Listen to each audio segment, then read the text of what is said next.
Assalamualaikum warahmatullahi wabarakatuh. Salam jumpa, salam sejahtera untuk Anda semua para pemirsa Aras 9 CD Edisi Aji. Para pemirsa sekalian, saat ini saya bersama dengan Ki Satriono ya. Bisa diperkenalkan dulu? Saya Ki Satriono, ketua dari PPBN Paguyuban Pelestari Pusaka Budaya Nusantara. Di mana itu Ki ininya? Pusatnya di Lamongan. Oh, di Lamongan, malah Jawa Timur ya. Betul. Tapi jenengan sendiri ada di Jakarta. Saya domisili di Jakarta. Jadi kalau biasanya saya bersama Ki Cokro, sekarang sama Ki yang lain. Berselingkuh dalam dunia pusaka. Sama-sama Ki-nya tapi Mas Igus. Mungkin punya Pak Ki Cokro dulu. Salam Rahayu Ki Cokro, salam santun dan salam hormat saya sebagai junior jenengan. Rahayu. Sebenarnya sama ya. Baik, sama sebelumnya kami sudah ngobrol dengan beliau ini pemirsa. Kita lebih kepada sisi eksoteri atau sisi luar dari sebuah pusaka, karena ini bagian dari pengenalan awal. Nah, ini mohon maaf bagi para senior, kami hanya berupaya untuk ngirim-ngirim budaya. Bukan seperti itu Ki ya? Betul Gus. Sebelumnya Ki Satrio, biar enak tuh Ki Satrio. Siap. Ki Satrio ini sejak kapan menggeluti dunia pusaka ya? Kalau untuk menggeluti saya belum lama Gus. Ya mungkin hanya sekitar belum ada nyampe 5 tahun. Ya dulu lumayan lama lah. Iya. Udah hampir satu periode Presiden Jokowi. Iya. Kalau dari koleksi sendiri sudah ada berapa? Ya belum begitu banyak, hanya sekitar mungkin baru hampir 150, mungkin lebih dikit atau kurang dikit. Baru itu ya? Iya. Soalnya yang lain-lain itu nyampe ribuan Gus, kan gitu. Setidaknya ada kemauan untuk merawat budaya pusaka leluhur kita ya, yang merupakan artefak sejarah. Saya ulang-ulang ini pemirsa, karena pusaka bagi kami adalah artefak sejarah. Jangan disalahartikan, selain benda budaya adalah bukti peninggalan sejarah dari leluhur kita. Kita langsung saja Ki Satrio sudah membawa sejumlah pusaka dan kita akan mengupas dari yang pertama dulu, monggo. Saya atau jenengan Gus yang mau? Panjenengan mawon kan yang punya. Ini salah satu dapur yang cukup langka, Karno Tinanding tapi Gonjo Sepang. Terus Warongko Gayaman Jogja, Pendok biasalah. Boleh saya perlihatkan dulu pemirsa. Ini Gayaman Jogja ya. Iya. Pendoknya bunton istilahnya Buntu. Iya. Dan ini kayunya apa Ki? Itu kayunya kalau menurut saya itu kayu Nagasari. Nagasari. Iya. Wow, Nagasari termasuk kayu yang langka pemirsa. Iya. Dan begitulah dalam merawat pusaka. Nah, monggo langsung kita buka. Siap. Dan kita review. Oke. Wow, luar biasa. Boleh saya pegang Ki? Monggo, silakan. Bismillahirrahmanirrahim pemirsa. Sebagian dari Anda mungkin sudah akan melihat, oh itu Karno Tinanding, tetapi ada unsur pembeda di sini yang mungkin disinilah kita coba urai Ki. Betul. Ini jelas tadi dikatakan Karno Tinanding. Iya. Apa sih ciri-ciri Karno Tinanding? Ya kalau Karno Tinanding menurut saya dan salah satu sumber yang senior saya ya. Jadi sebelum Pakem Mataram itu Karno Tinanding, dapur Karno Tinanding itu gojonya ya kanan kiri sama atau gonjo sepang. Iya betul. Oh, gonjo sepang kanan kiri yang sebanding itu Iya. disebut Karno Tinanding, itu sebelum era Mataram Islam Iya ya. itu Pakem sebelum Mataram Islam. Iya. Nah ini. Jadi karena Karno Tinanding berarti kan emang satu sama lainnya itu sama ya. Iya. Kalau sekarang kan Karno Tinanding pakai gandik. Betul. Nah kalau ini kan kanan kiri gandiknya sama. Iya. Jadi gonjo sepang itu Pakem sebelum Mataram Islam ini secara pakem, saya garis bawahi secara pakem ini dimungkinkan adalah sebelum Mataram Islam, artinya bisa dari era Majapahit ya, Majapahit. Itu desain rancang bangun ya Gus? Iya. Kemudian ada Pajang, terus Demak ya. Iya. Kalau sebelum era Mataram Islam. Iya. Nah, kalau itu bicara pakem secara rancang bangun, tetapi secara tangguh, kira-kira ini dibuat pada masa apakah sebelum era Mataram Islam apa sesudah Mataram Islam? Dilihat dari materi dan gaya pamor, ini masuk Kartosuro. Kartosuro berarti sebelum Surakarta Ya, ya. sebelum Artinya setelah Mataram ya, Islam. sebelum pecah menjadi Habibie. Oh, Gitu.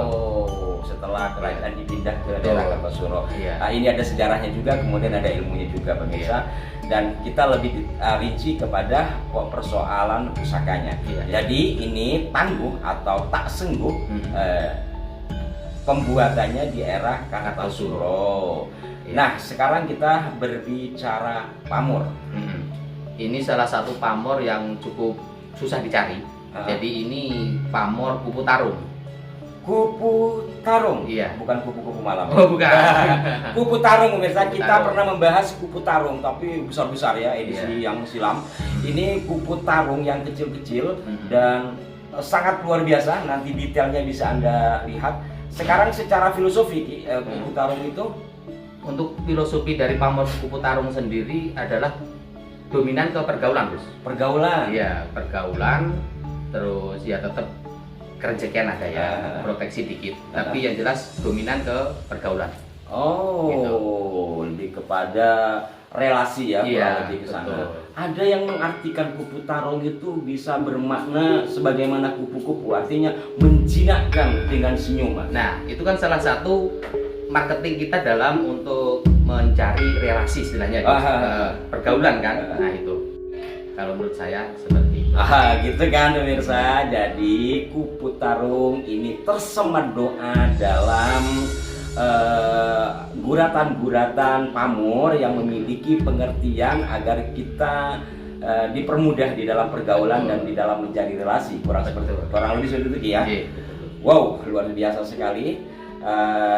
Sekali lagi kita ulangi secara dapur, pakemnya ini adalah pakem Karno Tinanding versi versi sebelum Mataram Islam, versi kuno lah, versi kuno lah. Mungkin versi pakem kurang lebih. Betul. Dengan seperti ini, kemudian di tengah ini ada odo-odo, apa namanya Mas? Ini ada sogokan. Sogokan ya, luar biasa bentuknya. Terus saya juga mau menyampaikan, Gus. Jadi salah satu kenapa saya bilang itu tangguh Kartosuro, salah satu yang ciri Kartosuro itu bisa kita pelajari, bisa kita lihat. Salah satunya adalah gaya pamornya benang. Itu termasuk salah satu ciri tangguh Kartosuro. Ini kan sebenarnya kayak benang itu, Gus. Nah, ini loh, Gus. Oh iya iya. Nah, itu salah satu ciri dari pamor gaya Kartosuro. Pamor gaya Kartosuro itu benang maksudnya? Nah, ini ada pamornya kan kayak istilahnya benang yang di ini. Oh. Nah, itu kan benang. Itu kita bilang itu dalam pabrikan itu pamornya benang. Ini nambah ilmu pemirsa. Jadi salah satu ciri khas buatan era Kartosuro itu model pamornya seperti benang ya. Iya, seperti benang. Ini juga ya, ini nanti saya lihat di stok shoot. Kalau pada bagian sini nih Ki, ini ungkul ini maksudnya seperti apa ini maksudnya? Bungkulnya ini bisa dibilang ini pamor Seperti nunggak semi? ya, nunggak semi. Semi ya. Iya. Jadi banyak sekali pemirsa. Walaupun secara umum pamornya ini adalah kupu tarung, tetapi ada rincian-rincian kecil yang disematkan atau tersematkan di dalam pembuatan sehingga ada nunggak semi yang memiliki pengertian supaya apa? Ya, selalu inilah ya. Majulah ya, Betul, ya. nunggak semi. Terus ini juga Ada pamor lain. bunder-bunder nih. Nah, ini pamor Trogo Mambek. Telogo Mambek. mambek. Iya, kalau ini kan ada toyo mambek. Nah, kalau yang di pijetan ini namanya pamor Trogo Mambek. Ini ada buletan-buletan yang melingkar-melingkar. Nah, itu pamor Trogo Mambek. Artinya nih, Artinya yaitu untuk istilahnya kita menjadi orang yang geni, ya, nggak boros. Jadi rezeki itu kan kita bendung biar nggak gampang keluar.